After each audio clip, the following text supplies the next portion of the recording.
नमस्कार, मैं हूं संजय शर्मा। आप देख रहे हैं 4 PM न्यूज नेटवर्क। अगर विवाद बढ़ा, अगर अमित शाह का मुद्दा गरमाया, अगर ये मुद्दा दलितों तक चला गया, तो क्या राष्ट्रीय स्वयंसेवक संघ अमित शाह की छुट्टी कराने पर तुल जाएगा? बड़ा सवाल ये है कि क्या राष्ट्रीय स्वयंसेवक संघ को लग रहा है कि जो हिंदू एकता का सपना देखा था उसने, जो दलित समरसता की बात करते थे, खिचड़ी भोज इस तरह के आयोजन किया करते थे, वो एक झटके में बराबर हो गए अमित शाह के एक बयान के बराबर। और जब संघ ऐसा कहेगा तो मोदी क्या करेंगे? और अगर संघ ऐसा कहता है तो योगी जी कितने करोड़ लड्डू बंटवाएंगे? ये सारे सवाल मैंने पूछे हैं अभय दुबे जी के साथ। बातचीत में पूछा है और बहुत अच्छी बातचीत है।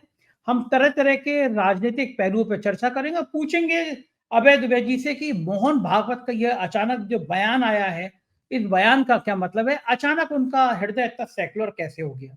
बहुत रोचक बातचीत है। चलते हैं अभय दुबे जी के पास और पूरी बातचीत जरूर सुनिएगा। उससे पहले चैनल को सब्सक्राइब और ज्वाइन कर लीजिएगा। अभय दुबे जी के पास आपको ले चलते 4 PM न्यूज नेटवर्क में स्वागत है अभय दुबे जी आपका। मोहन भागवत जी को लग रहा है कि ये कुछ ज्यादा हो गया। बार बार मस्जिद के नीचे मंदिर है, इस तरह के बयान देकर लोग माहौल खराब कर रहे हैं। तो मोहन भागवत जी का हृदय थोड़ा इलू इलू कर गया, तो उन्होंने कहा कि भाई ये तो गलत बात है। ऐसे करके कुछ लोग हिंदू नेता बनने की कोशिश कर रहे हैं, ठीक नहीं है। बड़ा सवाल ये कि बता किसको रहे हैं मोहन भागवत? योगी और मोदी तो दोनों उनकी पॉकेट के आदमी है। मोदी भले कम हो लेकिन योगी तो उन्हीं की कृपा पर है। और उत्तर प्रदेश में जो हो रहा है, हर मस्जिद के नीचे जो मंदिर ढूंढने की कवायद हो रही है, उसके पीछे कहीं ना कहीं भारतीय जनता पार्टी की, उत्तर प्रदेश की सरकार बहुत हद तक पीछे है। ये संभल में जो हो रहा है, मुसलमानों के घरों के बिजली मीटर चेक हो रहे हैं, होने चाहिए। लेकिन मैं तो उत्तर प्रदेश सरकार के कई मंत्रियों को जानता हूँ जिनके ऊपर लाखों बकाया है, आज तक उनको नोटिस देने की हिम्मत नहीं हो रही है। मेरे कहने का मतलब ये कि जो यूपी सरकार कर रही है, मोहन भागवत जी ने कभी योगी आदित्यनाथ को बैठ के कमरे में समझाया हो ये ठीक है या नहीं है? और ऐसे मौके पर यह बयान आना, जब अमित शाह को लेकर बवाल मचा हुआ है, इस बयान का राजनीतिक मतलब क्या है? संघ कोई भी बात काम यूं ही नहीं करता, कोई ना कोई खेल होता है इसके पीछे। क्या लग रहा है मोहन भागवत का इसके पीछे खेल क्या है? देखिए, इसमें तीन पहलू हैं इस पूरी बात के। आपने जो सवाल उठाया है बहुत महत्वपूर्ण है। इसके तीन पहलू हैं और मैं बहुत बजाय इसके कि हम लोग एक छिछले तरीके से समीक्षा करें, हम लोग 4 PM पे बड़ी गंभीर समीक्षा करते हैं। तो तीन पहलू क्या है? एक तो पहलू ये है कि जब आप एक बार कुछ खास तरह की सामाजिक और राजनीतिक शक्तियों, विचारधारात्मक शक्तियों को की लगाम ढीली कर देते हैं, यानी एक बार आपने 1990 से लेके आज तक राम जन्मभूमि आंदोलन चलाकर ये दिखा दिया कि ये काम किया जा सकता है। खुद राष्ट्रीय स्वयंसेवक संघ ने सारे देश में घूम घूम कर राष्ट्रीय राम जन्मभूमि आंदोलन चलाया और मस्जिद को तोड़ा, कार सेवकों को भेजा, बाकायदा साजिश की, घोषित रूप से साजिश की और मस्जिद को तोड़ा। अब तो सारे ब्यौरे इसके सामने आ गए। अब सब लोगों को पता लग चुका है कि ये काम इस तरीके से हो सकता है। राष्ट्रीय स्वयंसेवक संघ ने करके दिखा दिया। अच्छा, अब बड़े पैमाने पर देश में केवल संघ ही, केवल हिंदू संगठन नहीं है, बहुत सारे अपने समझ के हिंदू संगठन है। सब लोग मशहूरी चाहते हैं, सब लोग चेहरा चमकाना चाहते हैं, सब लोग मीडिया में आना चाहते हैं, सब लोग चाहते हैं उनके नाम की दुंदुभी बजे। अच्छा, अब वो सब, अब कोई कहता है हमें सपना आ रहा है और सपने में जिस दिन हमें सपना दिखाई पड़ेगा उस दिन उसी मस्जिद पे झपट पड़ेंगे, उसी दरगाह पे हम झपट पड़ेंगे, वो कितनी भी पुरानी हो क्यों ना हो। अच्छा, छोटे छोटे काम करने की बजाय आप लोग सोच रहे हैं ज्यादा बड़े से बड़े काम किए जाए। दिल्ली की जामा मस्जिद पे हमला बोला जाए, अजमेर की दरगाह पे हमला बोला जाए। संभल वगैरह काम तो छोटा काम है, और बड़ा काम किया जाए। तो अब इस तरह का शुरू हो गया है। अच्छा, हम लोगों को लगता है कि अच्छा, राष्ट्रीय स्वयंसेवक संघ को एक डर ये भी है कि लोग ये समझ रहे हैं कि सारे काम संघ करवा रहा है ये। अच्छा, अब एक बार जब आपने, ये कहते नहीं, एक बार आपने जब शेर को लगाम में बंधा हुआ था, शेर रस्सी में बंधा हुआ था, जंजीर में, जंजीर आपने खोल दी, यानी हिंदुत्व का शेर आपने पूरे 90 के दशक में, पिछले पिछले 35 साल से हिंदुत्व के शेर को खुला छोड़ रखा है आपने। जहां जाता है किसी को भभोड़ के काट लेता है, हिंदू हो, मुसलमान हो, सिख हो, ईसाई हो, उससे कोई मतलब नहीं। शेर गुर्राता हुआ घूम रहा है और उसकी सवारी कौन कर रहा है शेर की? आगे आगे बैठे हुए हैं मोहन भागवत, पीछे पीछे बैठे हुए नरेंद्र मोदी, उनके पीछे बैठे हुए हैं अमित शाह। ये तीन लोग उस शेर की सवारी कर रहे हैं। जब भी शेर थक जाता है गुर्राते गुर्राते, थोड़ी देर के लिए रेस्ट करता है शेर, तभी थोड़ा वोट कम होने लगते हैं तो फिर से शेर को जो है कौंच के आगे बढ़ाते हैं। और मतलब ये हिंदुत्व के शेर के रिंग मास्टर हैं, ये कर रहे हैं सवारी। अब इसका फायदा सब लोग उठाना चाहते हैं, सारे विचारधारात्मक लोग उठाना चाहते हैं, और इस तरह से पूरे देश में हिंदुत्व का नंग नाच शुरू हो गया है। और ये कंट्रोल्ड नहीं है, ये नियंत्रित नहीं है। ये लोग मोहन भागवत के आदेश के मुताबिक नहीं काम कर रहे हैं, कहीं कर रहे हैं, कहीं नहीं कर रहे हैं काम। जैसे संभल में जो हो रहा है वो भारतीय जनता पार्टी करवा रही है गारंटी के साथ। उसके पीछे योजना है कि पश्चिमी उत्तर प्रदेश को कैसे दोबारा जीता जाए जाटों के विरोध के बावजूद। संभल का काम तो राष्ट्रीय स्वयंसेवक संघ की योजना के मुताबिक हो रहा है, भाजपा करवा रही है, योगी सरकार करवा रही है, आपने बिल्कुल ठीक कहा। लेकिन दिल्ली की जामा मस्जिद को भी खोदा जाए, कुतुब मीनार को भी खोदा जाए, अजमेर की दरगाह को भी खोदा जाए, ये सब और काम किए जाए। क्योंकि जैसी दिल्ली की जामा मस्जिद पे आप हमला करेंगे, शेख मोइनुद्दीन चिश्ती की दरगाह पे हमला करेंगे, शेख सलीम चिश्ती की दरगाह पे हमला करेंगे, कुतुब मीनार तोड़ने के लिए झपटेंगे, या और इसी तरह के काम करने की तरफ करेंगे, तो फिर से एक ग्लोबल मसला बनेगा। संभल में जो हो रहा है उससे ग्लोबल मसला नहीं बनेगा, वो तो यही माना जाएगा कि मुसलमानों पे ये लोग जुल्म सितम करते हैं, कर रहे हैं। ग्लोबल मसला बनाएगा, उसको झेलने के लिए ना संघ तैयार है, ना नरेंद्र मोदी तैयार है, पहली बात। दूसरी बात, इन लोगों को यह भी लगता है कि बाबरी मस्जिद पहले रामलला का मंदिर थी, जिसको तोड़कर बाबरी मस्जिद को बनाया गया। इसको साबित करने के लिए इन लोगों को बहुत समय लगा। इसके लिए तमाम सारे इन लोगों ने झूठे दस्तावेज गढ़े, बहुत सारी गलतियां कांग्रेस ने भी की, प्रशासन और जुडिशरी के लोगों ने भी इन लोगों को बहुत शुरू से 50 के दशक से इन लोगों का समर्थन किया, और धीरे धीरे करके वो मामला बना। राजीव गांधी की जो गलतियां हुई उससे भी वो मामला आगे बढ़ा। अब ये संयोग हर जगह घटित नहीं होंगे, ये सब करने के लिए कुछ आपकी किस्मत भी आपके, और ये कांग्रेस कमजोर होती गई इस बीच में देश में, उसका भी लाभ इन लोगों को मिला। मतलब कई तरह के लाभ इन लोगों के पक्ष में गए, किस्मत भी इनके पक्ष में। ये सारी चीजें एक साथ घटित नहीं होंगी। इससे क्या होगा कि जब जामा मस्जिद के ऊपर हल्ला बोला जाएगा, जब दरगाहों के ऊपर हल्ला बोला जाएगा, तब फिर इनसे पूछा जाएगा कि भाई इन सब चीजों के प्रमाण क्या है, क्या नहीं है। तो फिर से इनके संगठनों को पूरा लग के अपनी प्रतिष्ठा दांव पे लगा के राष्ट्रीय स्तर के आंदोलन खड़े करने पड़ेंगे। अच्छा, अब इस वक्त है नरेंद्र मोदी की सरकार, पहले तो कांग्रेस की सरकार के खिलाफ आपने आंदोलन खड़े किए, इस वक्त नरेंद्र मोदी की सरकार। तो अब प्रश्न इस बात का है कि ये लोग ऐसा करना अफोर्ड नहीं कर सकते, ये लोग इतने बड़े बड़े आंदोलन करना अफोर्ड नहीं कर सकते। इसलिए ये चाहते हैं कि जो कुछ भी हो इनकी योजना के मुताबिक हो। अच्छा, अब सवाल यह है कि आपने जो कट्टरपंथी तत्वों को खुला छोड़ दिया है, मैं आपको एक छोटा सा उदाहरण दूंगा, मैंने पहले से निकाल के रख छोड़ा है। एक ट्विटर हैंडल है जो कि एक जबरदस्त रूप से, आप भाषा समझ के ही समझ जाएंगे कि किनका ट्विटर हैंडल है। इन्होंने जो कहा है, मोहन भागवत ने जो कहा है, उस पर क्या प्रतिक्रिया हुई वो आप सुनिए। आप जरा उस पर क्या प्रतिक्रिया, आप ट्विटर में देखें, एक्स पे देखें, तो मोहन भागवत को इतनी गालियां मिली हैं इस वक्तव्य को, और ये सारी गालियां कम्युनिस्टों ने, समाजवादियों ने और कांग्रेसियों ने नहीं दी हैं। ये गालियां उन कट्टरपंथी हिंदू तत्वों ने दी हैं, जो उनमें से बहुत से लोग तो भाजपा के पेरोल पे हैं इस वक्त। सुनिए, भागवत जी, आपने मुझसे सार्वजनिक तौर पर कहा था कि संघ ने हिंदुओं का ठेका ले रखा है क्या? आपसे आग्रह है कि आप केवल अपनी बातें करें, हिंदुओं को कौन से मंदिर की बात उठानी है और किसकी नहीं, उस पर न बोलें। राम मंदिर आस्था थी और संभल का हरिहर मंदिर घृणाजनित हो गया। आपको शत्रु में प्रेम की संभावना दिखती है तो आप दिखाइए, घर के किवाड़ खोलिए, हिंदुओं को क्या करना चाहिए क्या नहीं, वो आप हिंदुओं पर छोड़ दीजिए। अच्छा, अब आप ये देखिए, इस तरह और भी बहुत सी बातें। एक जगह एक सज्जन कह रहे हैं कि अब राष्ट्रीय स्वयंसेवक संघ सेकुलर हो गया है। सब लोग ये कह रहे हैं कि राष्ट्रीय स्वयंसेवक संघ के पास हिंदुओं का ठेका नहीं है, हिंदू जो मन में आए करेंगे, हिंदुओं का इतिहास में अपमान हुआ है वो तो हर जगह खुदाई करेंगे। अब ये चीज इन लोगों के गले में फंसने वाली है। ये पूरा मसला जो है ये बैकफायर करने वाला है, बहुत मुश्किल होने वाली है। मैं आपको बताऊं, जैसे जैसे इस प्रकार की प्रवृत्ति आगे बढ़ेगी, वैसे वैसे इस प्रवृत्ति के ऊपर काबू करना इन लोगों के लिए मुश्किल होता जाएगा। इसलिए भी मुश्किल होता जाएगा कि कहीं तो ये लोग चाहते हैं कि चुनिंदा तरीके से सारे काम किए जाएं, और तब किए जाएं जब इनकी राजनीतिक योजना में फिट होते हो। राजनीतिक योजना ये लोग कमरे में बैठ के बनाते हैं।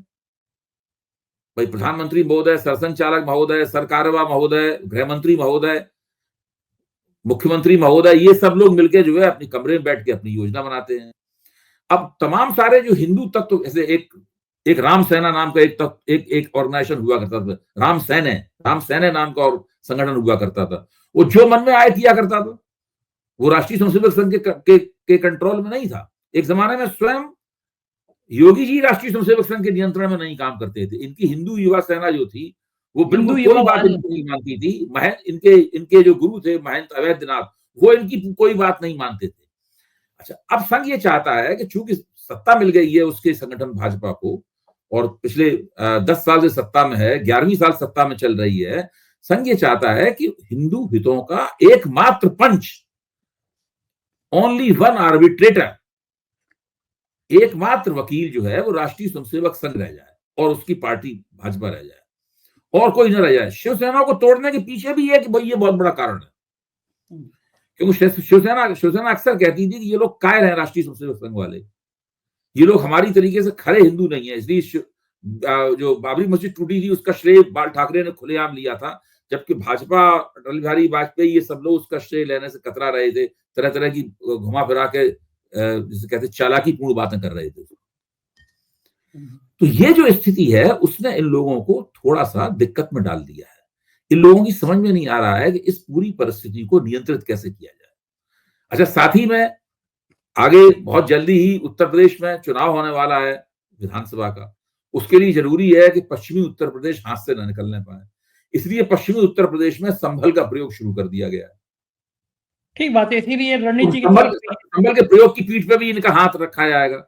साथ में एक हाथ से संभल का प्रयोग कर रहे हैं और दूसरे हाथ से दूसरे लोगों को रोक रहे हैं, और ये काम बहुत मुश्किल है। देखो, ठीक बात है। संघ के इस लाइन के बाद हम थोड़ी बीजेपी की बात करते हैं। अमित शाह के बयान के बाद मचे देश में बवाल की बात करते हैं। आपको क्या लगता है कि विपक्ष ने यह मुद्दा सही से उठाया, और भारतीय जनता पार्टी के पास अब विकल्प क्या है? किस तरह वो अमित शाह का बचाव करे?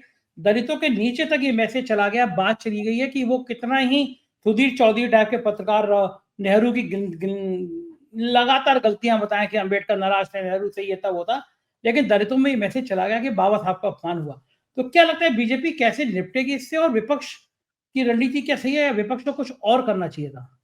देखिए, मेरी आपसे जो बात हुई थी पिछली बार इस पे, तो मैंने कहा था कि हम लोगों को देखना होगा कि भारतीय जनता पार्टी क्या स्पिन देती है इस मसले को, और अगले ही दिन भारतीय जनता पार्टी ने स्पिन दिया। राहुल गांधी ने जो ये आरोप लगाया, ये बिल्कुल सही है कि ये हम अदानी का मसला ना उठा पाए, अंबेडकर का वाला प्रश्न ना उठा पाए, इसलिए इन लोगों ने जानबूझकर इस तरह की परिस्थिति रची कि इसमें कुछ ना कुछ धक्का मुक्की हो जाए, कुछ ताकि लफड़ा हो जाए और उस लफड़े पे ही सारा ध्यान चला जाए। अब इधर से उधर दोनों तरफ से FIR वगैरह हो गई हैं। ये पूरा का पूरा दांव पेच इनका ये था इसके अंदर, जो इन्होंने पूरी कामयाबी के साथ भारतीय जनता पार्टी ने किया।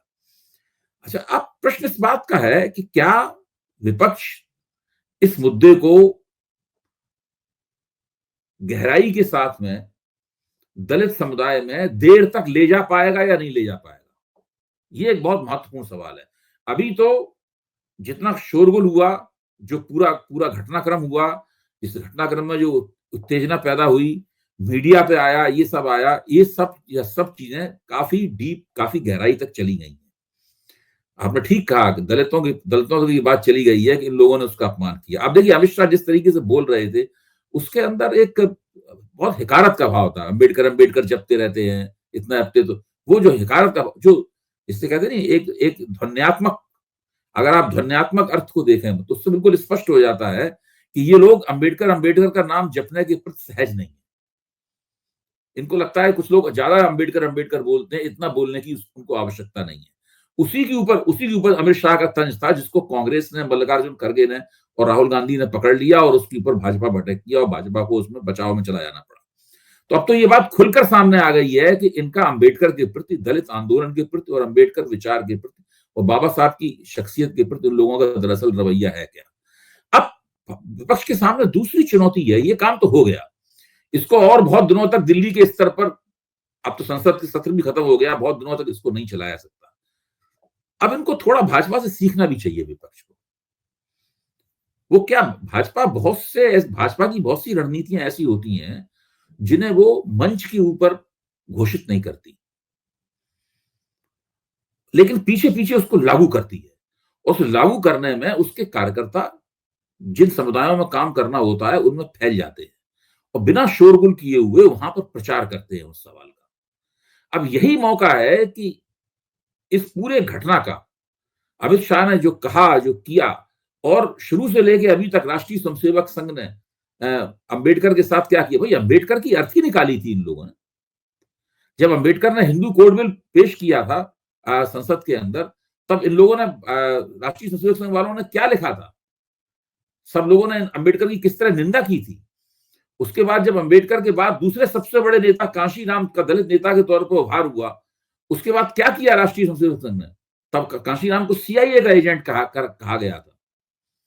यानी अंबेडकर की अर्थी निकालने वाले लोग, उनके जीवन में, अंबेडकर के जीवन में उनकी अर्थी शव यात्रा निकालने वाले लोग, कांशीराम को सीआईए का एजेंट कहने वाले लोग, ये तमाम लोग आजकल अंबेडकर के सबसे बड़े ठेकेदार बन रहे हैं।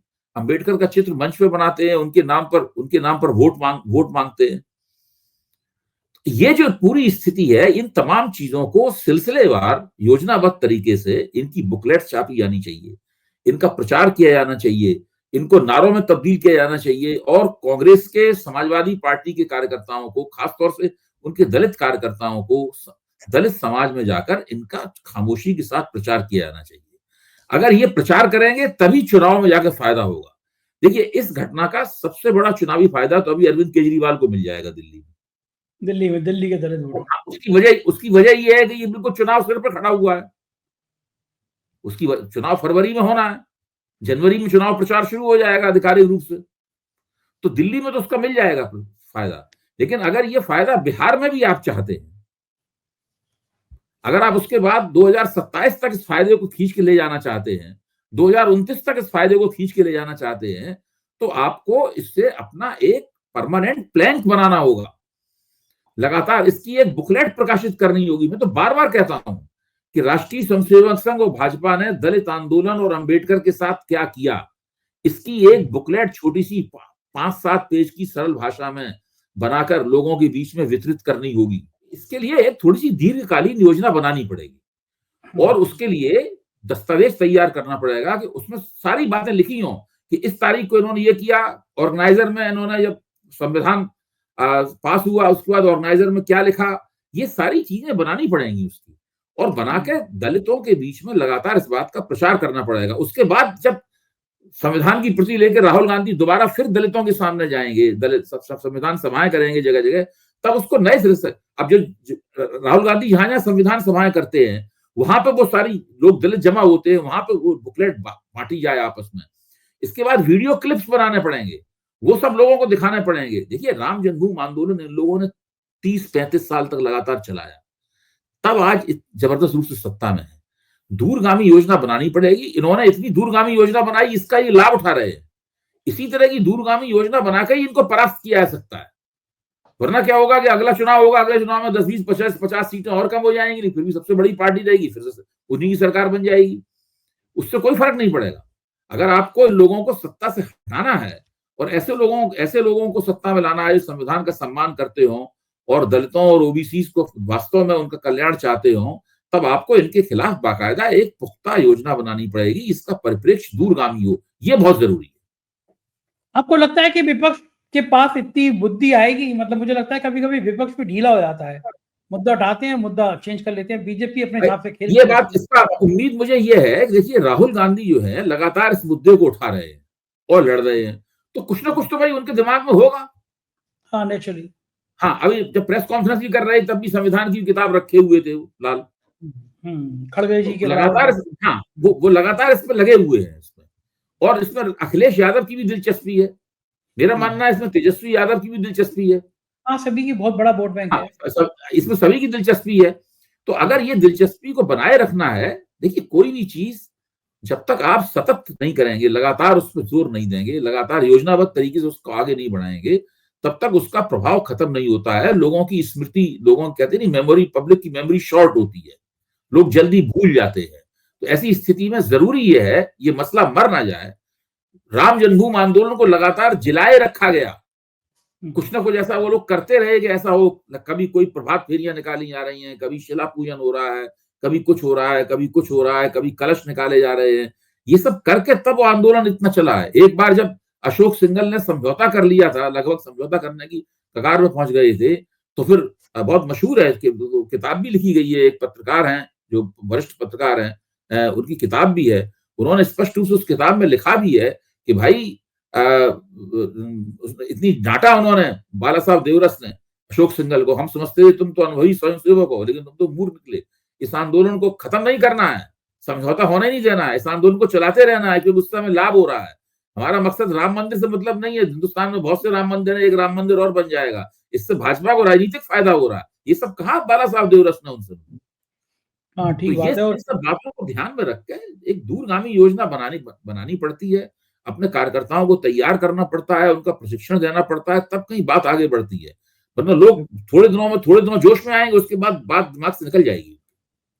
अच्छा, सोशल मीडिया पे भी लोग तरह-तरह के मजे लेते हैं। योगी आदित्यनाथ आज अयोध्या पहुंचे तो सोशल मीडिया पे लोग कह रहे हैं कि भगवान राम ने योगी आदित्यनाथ का काम बड़ा आसान कर दिया। अमित शाह की ऐसी बैंड बजा दी, तो आज योगी आदित्यनाथ अयोध्या जाके थैंक यू राम जी कहने गए हैं कि आज अमित शाह, क्योंकि मोदी के बाद योगी या शाह यही नाम चलता था। अमित शाह कह कैसे गए ऐसा? उनको अंदाजा नहीं था कि वो जो कह रहे हैं उसके कितने राजनीतिक खतरनाक अर्थ निकलेंगे। देखिए, वो जो पूरा क्लिप है जिसको बीजेपी बार-बार, अमित शाह बार-बार आग्रह करते हैं, उस पूरे क्लिप को देखिए, पूरे क्लिप को देखिए। और गोदी मीडिया उस पूरे क्लिप को दिखा के समझा के बता रहा है कि अमित शाह ने कोई गलत बात नहीं की। मैंने खुद देखा है, बहुत सारे जो वो एंकर जिनको कांग्रेस ने बहिष्कार कर रखा है एंकरों का, वो सब एक-एक चीज को दिखा रहे हैं, देखिए इन्होंने ये कहा, पूरा उसका जिसे कहते हैं नहीं, पूरा उस पे क्लास ले रहे हैं, टीचर क्लास ले रहा हो अपने छात्रों का, उस तरीके से हो रहा है। उसमें अमित शाह ने जो ये तो मैं समझता हूं इसमें कांग्रेस की ये खूबी है कि उन्होंने अमित शाह की इस बात को पकड़ लिया, क्योंकि अमित शाह इस वक्त बोल रहे थे, हम सब लोग सुन रहे थे उस वक्त, लेकिन कांग्रेस ने इस बात को पकड़ा और उस बात को निकालकर लोगों के सामने इस तरह से रखा, जिसकी एक व्याख्या ये भी हो सकती है जो विपक्ष कह रहा है, और एक व्याख्या वो भी हो सकती है जो कि भारतीय जनता पार्टी कह रही है अपनी अपनी राजनीति के लिहाज से। मुझे लगता है कि विपक्ष इसके ऊपर लगातार जोर दे तो उस पूरे इतिहास को निकाला जा सकता है, जिसमें राष्ट्रीय स्वयंसेवक संघ राष्ट्रीय स्वयंसेवक का दलित विरोधी चेहरा सामने आएगा, भाजपा का दलित विरोधी चेहरा सामने आएगा, नरेंद्र मोदी का, अमित शाह का दलित विरोधी चेहरा सामने आएगा, अंबेडकर विरोधी चेहरा सामने आएगा। ये सारे चेहरे सामने आएंगे, क्योंकि केवल अब देखिए, जो भीमा कोरेगांव वाली घटना है, रोहित, सब लोग भूल गए हैं। उन सब घटनाओं को दोबारा लोगों को याद दिलाने की आवश्यकता है, वरना ये घटना भी भूल जाएंगे। इसलिए लगातार सारी घटनाओं को एक साथ कर लिया जाए और उस नई घटना की रोशनी में सबको ताजा करते हुए लोगों के सामने फिर से पेश किया जाए। ये तरीका अपनाने से ही राजनीति बनेगी, लंबी दूरी की राजनीति बनेगी। बिल्कुल ठीक है। बिल्कुल ठीक है, दर्शकों को बताना चाहूंगा कि कल सुबह ही 6 बजे जो अवय जी कह रहे हैं, इसके विस्तृत रिपोर्ट मैंने बताई है। आप सब 4PM पे देख सकते हैं कि किस तरह एक समय में संघ अंबेडकर की विचारधारा के खिलाफ था, कितने आहत थे बाबा साहब अंबेडकर, हिंदू कोड बिल जब लाने की बात की, डिटेल रिपोर्ट है, आप देख सकते हैं। अभय जी, इतना टाइम हो गया, 10-11 साल हो गए, कभी प्रधानमंत्री को घबरा के ऐसे बचाव में किसी मंत्री का ट्वीट करते हुए देखा? अमित शाह के बचाव में प्रधानमंत्री जिस तरह उतरे ट्वीट कर करके उन्होंने कहा, इसका मतलब मोदी जी को ये लग गया कि उनके सबसे प्रिय नेता से ने सबसे बम्पर भयंकर गलती कर दी है, जिसकी कोई भरपाई नहीं हो सकती। वरना मोदी आमतौर पे ये लोग घबराते और बेचैन तभी होते हैं जब इनको चुनावी नुकसान होने का अंदेशा होता है। अभी लोकसभा चुनाव में दलितों ने वोट नहीं दिया, पिटाई हुई, बहुमत खो दिया। अगर उन लोगों को, अच्छा दूसरी बात यह है कि अगर राष्ट्रीय स्वयंसेवक संघ को भी लगा कि अमित शाह के इस वक्तव्य से बहुत दलितों का वोट, दलित नाराज हो रहे हैं और वो और ज्यादा भाजपा के खिलाफ होते जा रहे हैं, तो संघ की तरफ से भी दबाव पैदा हो सकता है कि भाई हटा दो इस बंदे को। तो संघ से भी बचाना है। ऐसा कोई जो राष्ट्रीय स्वयंसेवक संघ है, उसके लिए नरेंद्र मोदी तो एक मजबूरी हो सकती है, नरेंद्र मोदी को नहीं हटाना चाहेगा, लेकिन अमित शाह तो उतनी बड़ी कोई मजबूरी नहीं है। अमित शाह तो नरेंद्र मोदी के उपकरण हैं, वो कोई जननेता तो नहीं है। बहुत से लोगों को मैंने देखा है नरेंद्र मोदी की प्रशंसा करते हैं, लेकिन अमित शाह की प्रशंसा नहीं करते, उनको अलग तरीके से देखते हैं। बहुत सारे कार्यकर्ताओं में भी, भाजपा कार्यकर्ताओं में भी है, जितने कार्यकर्ता नरेंद्र मोदी के प्रति श्रद्धावनत रहते हैं, वो श्रद्धा अमित शाह के प्रति नहीं है। तो अमित शाह को बचाने के लिए नरेंद्र मोदी को आवश्यक था कि वो निकलकर सामने आते और उनका बचाव करते। वो घबराहट इस बात पे है कि पहले से ही दलित वोट जो है, वो दलित वोट और भारतीय जनता पार्टी का संबंध नाजुक हो गया है। इस घटना से वो और भी ज्यादा नाजुक हो सकता है। अच्छा, आपको लगता है कि संघ ये कह सकता है कि अमित शाह से इस्तीफा लो, अमित शाह को हटाओ? क्यों नहीं कह सकता है?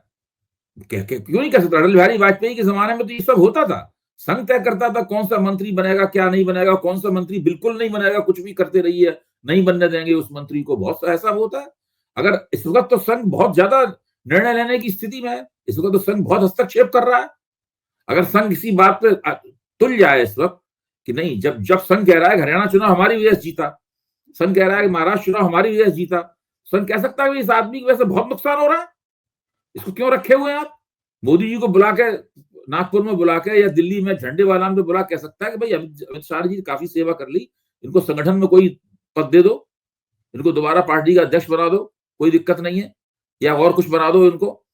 लेकिन ये पार्टी अध्यक्ष तो नहीं बनने देगा संघ उन्हें, वो और कुछ उनसे काम लो। काफी दिन उन्होंने सेवा कर ली, इनके वक्तव्य से बहुत नुकसान हो रहा है, इनको हटाओ। ये हो सकता है। राजनीति में भूचाल आ जाएगा मेरे ख्याल से, 2024 की सबसे बड़ी घटना हो जाएगी। नहीं, वो लोग किसी भी कीमत पे ऐसा नहीं होने देंगे। इसीलिए नरेंद्र मोदी जानते थे कि वो बहुत एक ऐसी जमीन पर चल रहे हैं जो जमीन पोली है, उसमें कभी भी उनके पैर धस सकते हैं। संघ ने अगर ऐसा कर दिया तो योगी जी कितने किलो लड्डू बढ़वाएंगे?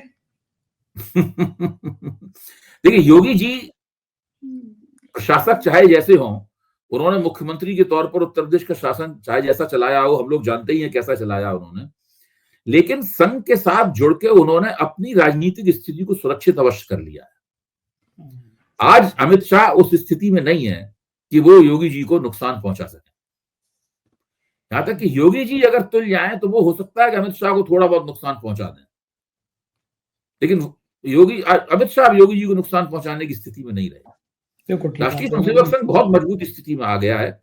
वो भाजपा को भी नियंत्रित कर रहा है, सरकार को भी नियंत्रित कर रहा है, और जब खुल के चुनावी जीतों का वो श्रेय ले रहा है, तब तो अपने आप में स्पष्ट है कि इस वक्त संघ है वही तय कर रहा है सारी बातें। और तय करने के मकसद ये नहीं है कि वो नरेंद्र मोदी की कोई बात नहीं मान रहा है, नरेंद्र मोदी बिल्कुल उसके पर्ची वहां से आती है कि आप इन लोगों की, ये ऐसा करने की कोई जरूरत नहीं है।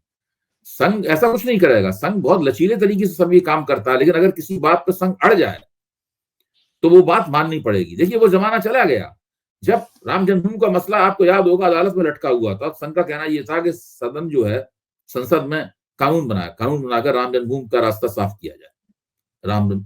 तो उस पर नरेंद्र मोदी ने उनकी बात नहीं मानी। संघ ने आंदोलन भी किया, संघ रामलीला मैदान में भी नहीं। आज अगर वैसी परिस्थिति हो और वैसी कोई मांग अगर संघ करेगा तो नरेंद्र मोदी उस मांग को मानने से उस पहले की तरह इनकार नहीं कर सकते। आज हालात पूरी तरीके से बदल गए। बिल्कुल ठीक बात है। और अमित शाह के दिन खराब हो गए। हमारे ज्योतिषी बड़े खुश होंगे, उन्होंने पिछले एपिसोड में कहा था कि अमित शाह के दिन बुरे शुरू होने वाले हैं, और लग भी रहा है। बहुत शुक्रिया अभय जी, आपने हमें समय दिया, थैंक यू। तो ये थे अभय दुबे जी, और पूरी बातचीत सुनी, राजनीतिक पूरी मीमांसा करके रख दी उन्होंने भाजपा और संघ की। मुझे इंतजार है आपके कमेंट का, कमेंट जरूर कीजिएगा। शुक्रिया।